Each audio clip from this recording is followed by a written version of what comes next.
யாழ்ப்பாணம் மாவட்டபுரத்தில் இலங்கை தமிழரசு கட்சியின் மறைந்த தலைவர் அமரர் மாவை சேனாதிராசாவின் உருவச்சிலை அமைக்கப்பட்டுள்ளது.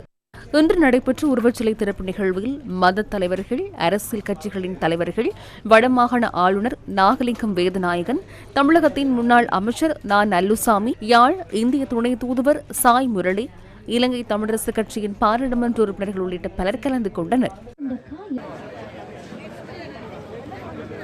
இந்த பாணியிலே இப்பொழுது திறந்து வைக்கப்பட்டிருக்கின்றது.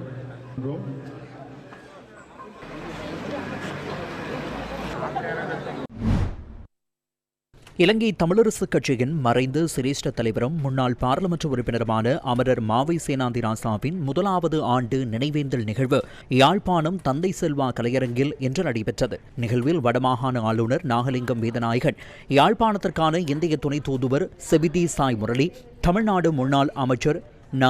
நல்லுசாமி, யாழ்ப்பாணம் பல்கலைக்கழகத்தின் முன்னாள் விரிவுரையாளரும் ஐநா சபை ஆலோசனை உறுப்பினருமான மரவன் புலவு சச்சிதானந்தம், செஞ்சொற் செல்வர் கலாநிதி ஆறு திருமுருகன், புதுச்சேரி பல்கலைக்கழக பேராசிரியர் பாஜ் ராமலிங்கம், பாராளுமன்ற உறுப்பினர்கள், பொதுமக்கள் உள்ளிட்ட பலரும் பங்கேற்றிருந்தனர். நிகழ்வின் போது அமரர் மாவை சேனாதிராசாவின் முதலாவது ஆண்டு நினைவு மலரும் புதுச்சேரி பல்கலைக்கழக பேராசிரியர் பாஜ் ராமலிங்கம் எழுதிய ஈழ அண்ணல் மாவை சோ சேனாதிராசா நூலும் வெளியிடப்பட்டது. நினைவு பேருரையை சிவசேனை அமைப்பின் தலைவர் மரவன் புலவு சச்சிதானந்தன் நிகழ்த்தினார்.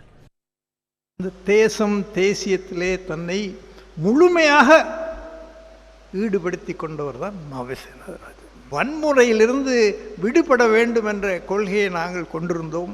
வன்முறை தேவையில்லை என்ற கொள்கையை நாங்கள் கொண்டிருந்தோம். ஆனால் அரசியல் கோட்பாட்டில், அரசியல் தீர்வில் தெளிவான சிந்தனைகளை கொண்டிருந்தோம். எதற்காக இந்த சீவன்கள் போராடினார்களோ, எதற்காக தங்களை அர்ப்பணித்தார்களோ, அந்த பயணம் எங்கே இருக்கின்றது என்று கேட்டால் பாதி வழியிலே கூட இன்றைக்கு இல்லாமல் இருக்கிறது. ஒற்றுமை இல்லை, உதிரிகளாக உதிர்ந்து கொண்டிருக்கின்றோம். இந்த போராட்டம் வேறு வடிவத்தை எடுத்திருந்தாலும் விடிவினுடைய பாதை என்னென்றே தெரியவில்லை. எனவே எல்லாரும் அவர்களுக்கு செய்கின்ற அர்ப்பணம், ஒன்றுபட்டு உழைப்பதும், ஒரு நிம்மதியான வாழ்வை இந்த ஈழத் தமிழர்களுக்கு சேர்த்து கொடுப்பதுதான். அரசியலுக்கு யார் வந்தாலும் அவர்களிடம் ஒரு அறம் இருக்க வேண்டும்.